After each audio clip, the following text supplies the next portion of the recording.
السلام عليكم. النهاردة ان شاء الله هنعمل الحواوشي اللي بناكله في اي حتة، على القهوة، في البيت، في المحلات. يلا بينا نقول بسم الله.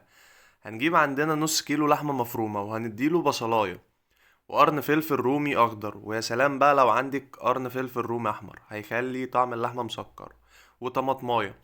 وبعد كده هنديها 50 جرام من اللية، مفيش ليا هنديها دهن، وقرن فلفل حامي وده اختياري، معلقة ملح، معلقة فلفل اسود، معلقة بابريكا، معلقة بهارات لحمة. طبعا البهارات دي لو حضرتك مش هتحطي بهارات الحواوشي، لو هتحطي بهارات الحواوشي كيس كفاية على النص كيلو لحمة. وهتضربيها في الكبة وتطلعيها بالتسميغة اللي حضرتك شايفاها دي. بعد كده هنجيب عيش الحواوشي، هتجيبيه حضرتك زي ما بتحبيه، صغير او كبير. بس المهم يكون عيش حواوشي، لانه ما بيكونش واخد سوا كامل، يعني بيكون طري من جوه زي ما انت شايفاه. وهنفتحه بنفس الطريقة اللي انت شفتيها، او تفتحيها بالمقص، الطريقة الاسهل بالنسبة لك. بعد كده هنجيب اللحمة وهنحطها جوه العيش، وهنبططها من فوق كده علشان نوزع اللحمة جوه الرغيف كله.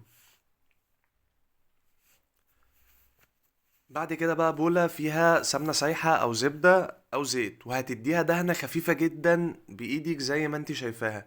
وهننزل بقى في الطاسة على وش الرغيف الحواوشي، مش على ظهره. والطاسة بتاعتنا مش هنديها اي مادة دهنية علشان تطلعها معاكي بالقرمشة اللي انت شايفاها دي.